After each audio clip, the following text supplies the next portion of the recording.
living from our heart, living from our core, living from our power. We all get more. We are powerful women. Hello, everyone, and welcome back to the Heart Whisper Summit. I'm Sue Erda. I'm your grateful host for this event because I am so grateful to be able to introduce these incredible women to you. They are the authors of the book Heart Whispers, and in that book, they share their stories of transformation about how they went from maybe not being so in touch with their own selves, their own innate wisdom, and listening more closely to their hearts, listening to that intuitive guidance and following it, and then designing a life they love. So I know you're going to love reading that book. Right now, we get to talk with some of these authors, and this one is Millie America. She is terrific. I've known Millie for a while. She's a beautiful human being. I'm excited to introduce you to her. So I'm going to read Millie's bio, and then I will start talking with her. Millie America is a sought-after, gifted medium and psychic whose readings and counseling sessions help others unlock their spiritual gifts and find their authenticity. She is the founder of Sacred Journey Inward, a daily blog and social media phenomenon where she has a dedicated and growing number of followers of her compelling stories. A metaphysical facilitator, intuitive empath, and cheerleader of love, Millie helps people find what is lost and remember what was. She is an Amazon best-selling author for her book Erasable, A Sacred Journey of Invisibility to Clarity. As a passionate storyteller and speaker with experience in social work, Millie is driven to help others fulfill their potential and purpose.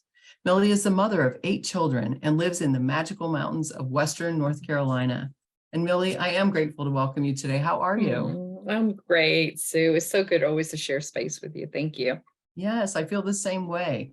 And I love your topic, a spiritual scavenger hunt, how to listen to spirit. And I know your story in the book talked about your own scavenger hunt that you went on, and that is such a wonderful story. I know that everybody will love to read that. Let's talk about this topic, like how to listen to spirit, because I know that you've been on this journey yourself for many, many, many years, listening to spirit, getting guidance, hearing things, acting on them. Let's talk about that. Let's talk first about people might have this issue with not being able to trust what they can't see. How do you do that? And how can people do that even more? I feel everybody has the ability. We are born with an innate ability to listen to other dimensions and spirit and those loved ones who passed on. The only difference with somebody like me or somebody that you go to is that we've taken the static out of the way and we're able to listen. And, the spirit world will always communicate with us through patterns or signs and synchronicity. I often tell my clients, if you ask for something that's very unusual for an answer. I'm going to give you an example. The other day I said to somebody that she couldn't figure out, she kept asking her mother, who was deceased, to let her know if she was on the right path. And I said, well, pick a blue butterfly or something to that, or a dragonfly. She said that she did that the next day. She was seeing, just to get the confirmation, she kept seeing blue butterflies everywhere. And that the blue butterflies where she lives are not very common. You could see them on a bumper sticker, or you could hear a song about it. And I think it's when we are intentional in how we want them to answer, then we start seeing those patterns and synchronicities. And it's as simple as saying, I want to hear a word. If I'm on the right track, God, or my angels, or your mom or your dad that passed on, the best thing is to just state something or a song or something that is very rare that you're not used to seeing all the time. I usually ask for black dragonflies. We have these black and white dragonflies in North Carolina, though we don't have them anywhere else. And they're not always they don't show up. So when I really need to get some kind of, message from that other realm, I'll say, can you show me a black dragonfly? And I'll see it even on bumper stickers, if that's what I'm supposed to. If I don't see it, then I get it that I'm not supposed to be going on this direction. So it's really about having a relationship, you asking in the way that you can receive the messages. And everybody can do it. There's no magic here. It's just really paying attention and listening. Yeah, absolutely. So, and so it sounds like paying attention, listening. So we have to get connected first. Like we have to be connected. We have to be able to listen, be in that space where we're willing to trust, right? With willingness.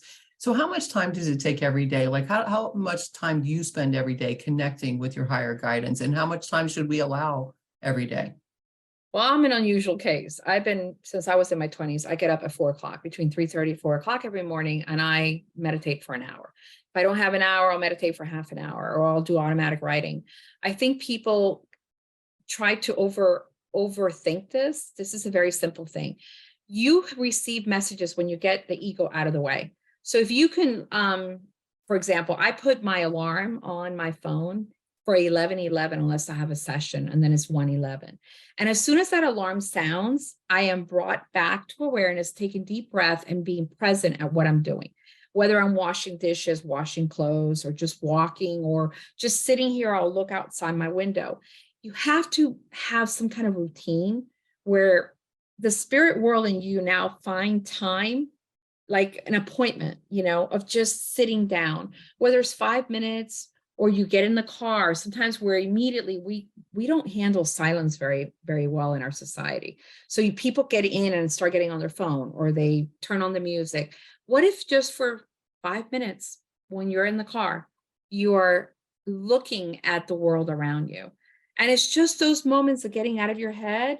A lot of times I hear people say that when they're taking showers is when they receive messages. And it's because when you're in that shower, you are in that moment of washing your hair or whatever.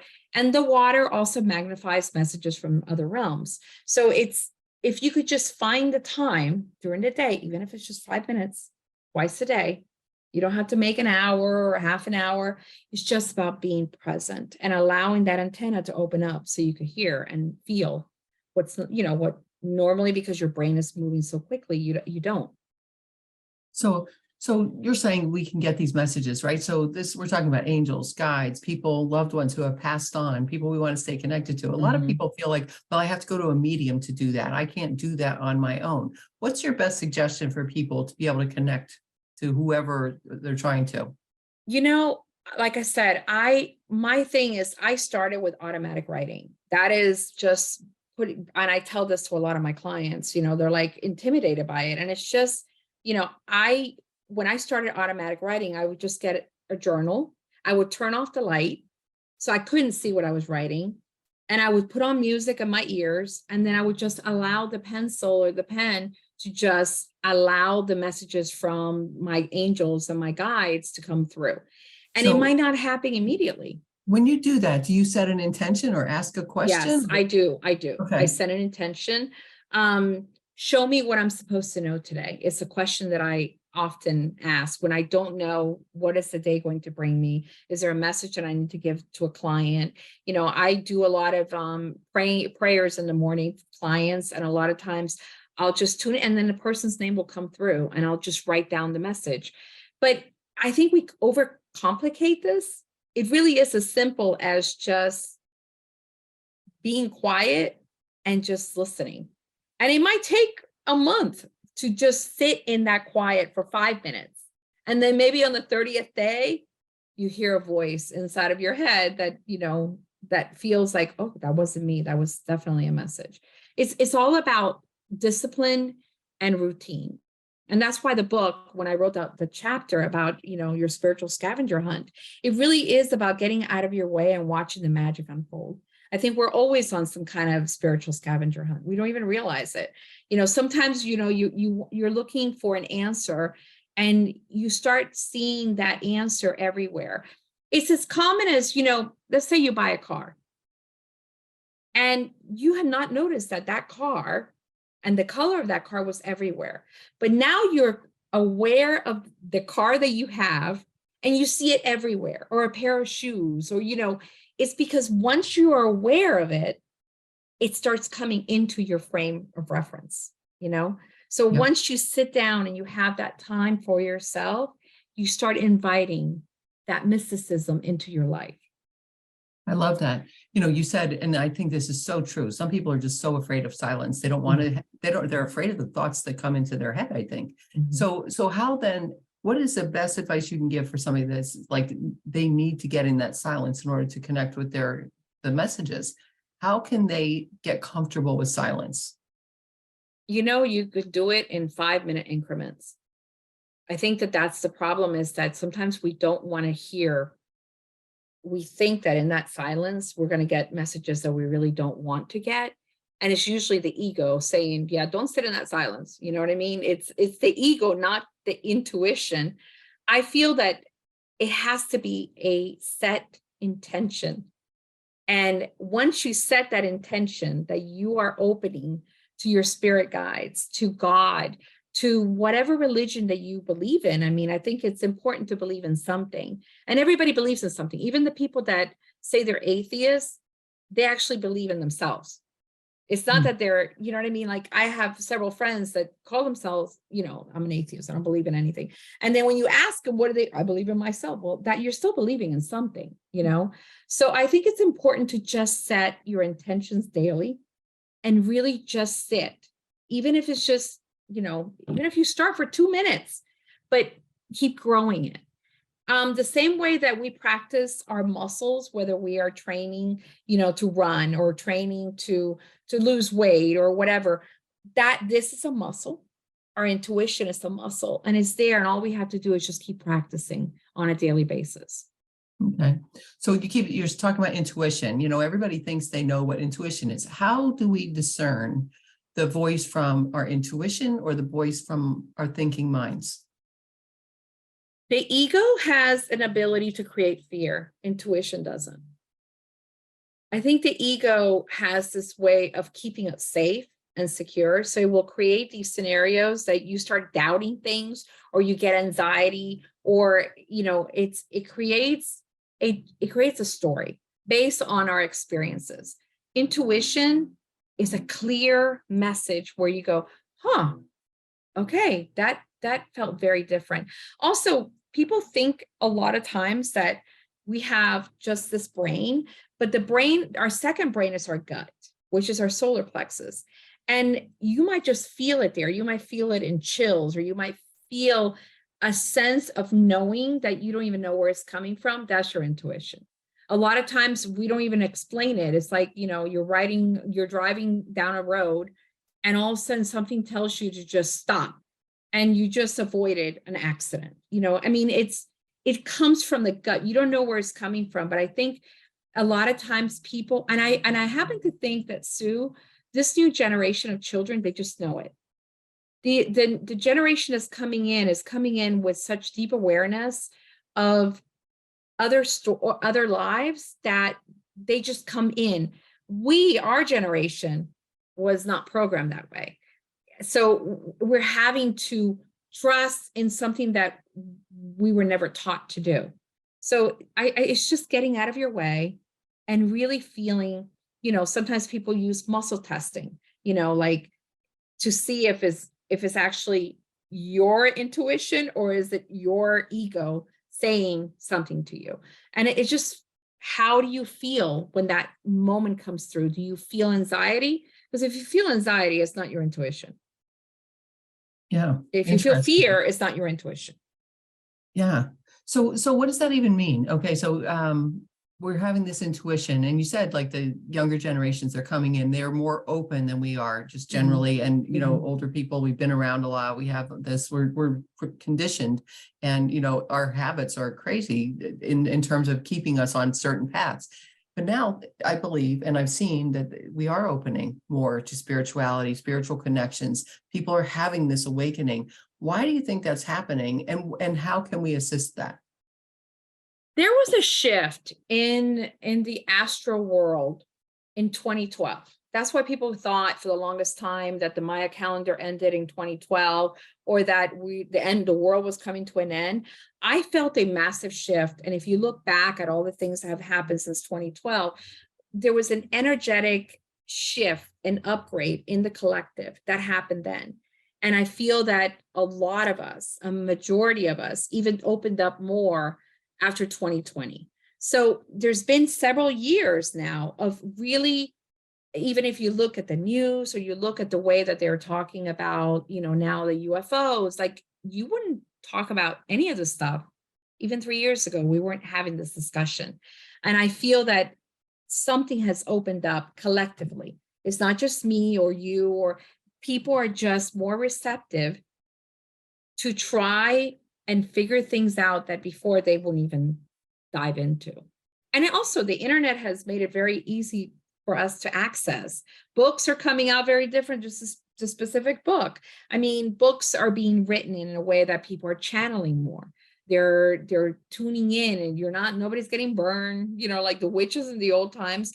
People are just more aware that there's more to our lives than just this life. There's something else. And we're looking into that, going down the rabbit hole, trying to figure things out. And, you follow people on Reels and you're listening. I mean, I'm not very much on TikTok, but when I am, the billions of people following just spirituality, that 3 years ago wasn't like that. Yeah. So, I mean, it's people are opening up. There's an awakening. That's so true. What do you think the effect is? What's happening because of this opening? Because I see, we see in our own country here in the United States, a divide that's also occurring. Is that because many people are opening up and a lot of people are resisting?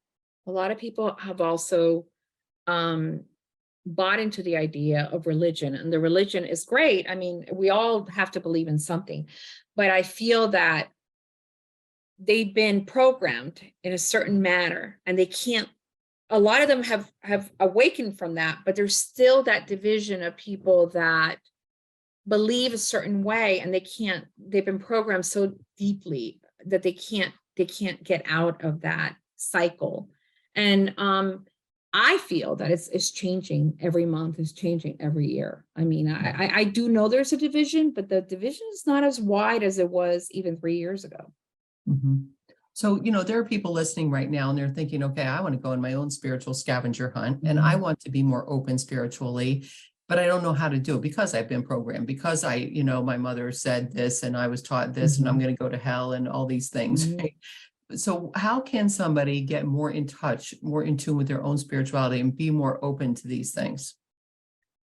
I feel that they have to figure out where their fear is. Once they could figure out where the fear is that they have about opening up, that in itself is that opening the door and going, what am I fearing? What exactly am I fearing? And, I think the movie The Matrix was one of the most powerful movies back in 1999 that opened us up to really take a look at how the Matrix, or the collective, is actually being programmed by, by religion and politics. And, we've been programmed, and there's no right or wrong to this. I mean, just because I believe in something doesn't make that okay for somebody else. I just have to feel good about how I live my life. And it's a personal reference.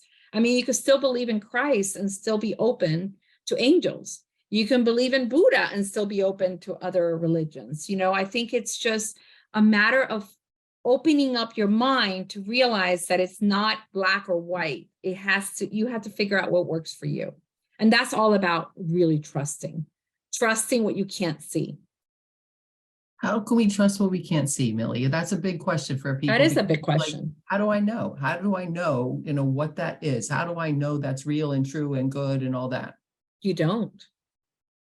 You really don't. I mean, I can't explain to somebody what I see if they're not seeing it. Remember, we all come from our level of awareness and experience. So if somebody has an experience seeing a dead person or an angel or something that, a mystical being or whatever, you can't explain that to them because we're all coming from the level of our awareness.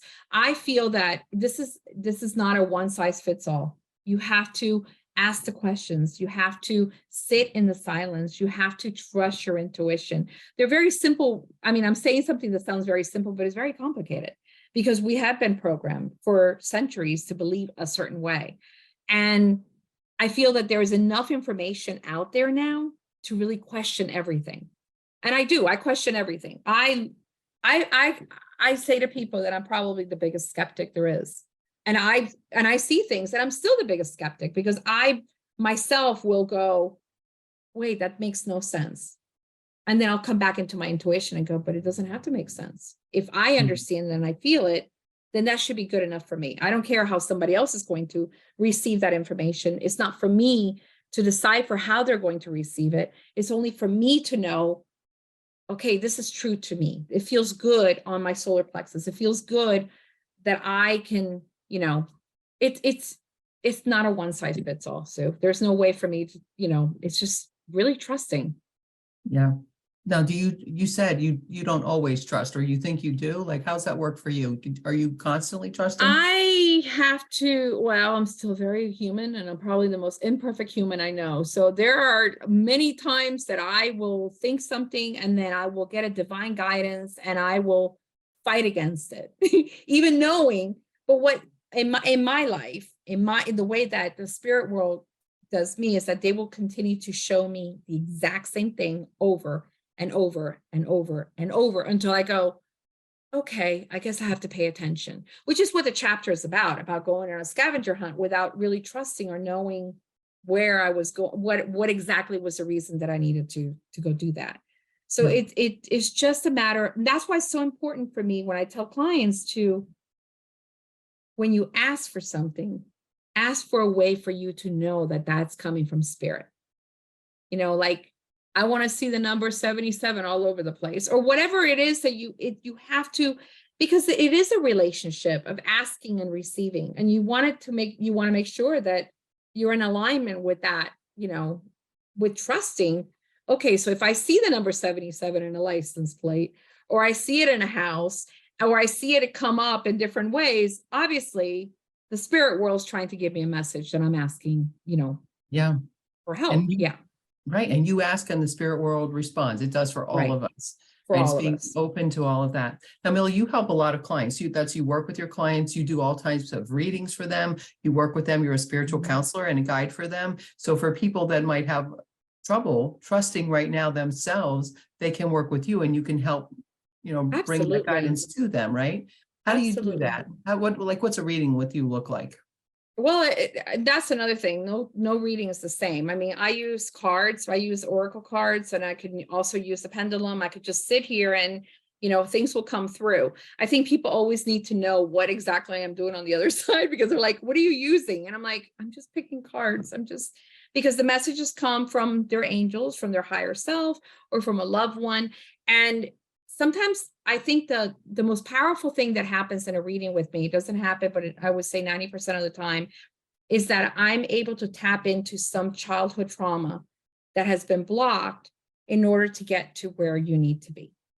So I'll ask a question like, what happened to you at the age of 4 or 5? And, it's very simple question. And then you see the person going, okay, so that's where this trauma is. It's trauma. It just shows up from back there. And I don't know how it shows up, but the numbers do show up as I'm talking to somebody.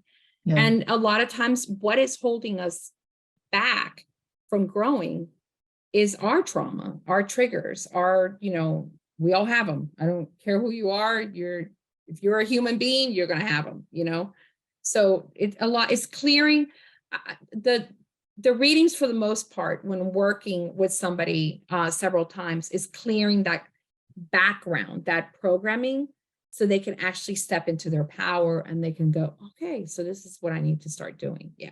Getting out of their own way. Beautiful. And thank goodness there are people like you that help us with this. Yeah. Millie, I know that you have a gift for our listeners. If you could tell us about that, what that is, and also how they can stay connected with you. I know that I enjoy your Facebook group very much, and the writings, the automatic writings, and all the other writings that you share. So tell us about that, how we can stay connected, how we can reach out to you. Well, they can go to my website, sacredjourneyinword.com. And they could also follow me on Instagram under Sacred Journey in Word. I also have a Facebook group that's called Sacred Journey Group. And it's a safe place. It's a private group, and it's a safe place for people to write, spiritual stuff and ask questions and join in an incredible community of 20,000 people that are there on a daily basis, just, supporting each other. So I love that. I love how much that group has grown. And then I do have the Facebook page, Sacred Journey Inward. But the private group it's yummy because it's private. So people are more apt to be themselves and to ask questions and just share. And it's a wonderful community. Yeah, beautiful. And the gift that you have, it's from your book. What is your Mhm. gift that you have for our It's the listeners? first chapter of my spiritual memoir called Erasable. And they get that on your website, They right? can get that on my website, yes. sacredjourneyinward.com. Mhm. Beautiful. All right, Millie, as always, I love speaking with you. I love Mm. talking to you, learning from you. Thank you for being here and being a part of this book. We so appreciate you. And I know our listeners are going to love your story in the book. It's Thank you. truly a story of trusting. It really is. I love you, sweetheart. Thank you so much for all you do. Thank you, Millie. I love you too. And listeners, we love you. And thank you for being here. Thank you for being a part of this summit, giving yourself this gift, listening to these incredible women. Follow that guidance that you've received each day. Learn to trust yourself. You can do this. Heart Whispers, the book, will help you do that too. So be sure to buy the book, Heart Whispers, on launch day, June 22nd. Come to our website at heartwhispersbook.com. You will be guided to the Amazon link for your own country, wherever you are. You will get, we have a 99-cent Kindle launch that day. So get that book on Kindle for 99 cents. Bring your receipt number back to our website, plug it in, and you'll have access to more than 40 gifts from our partners and authors. Wonderful gifts, 99 cents, such a deal. Do this. It is a gift for you. So you will love it. Thank you again for being here. Continue to listen to the summit, and audience, listeners, we love you. Have a great day. Thank you.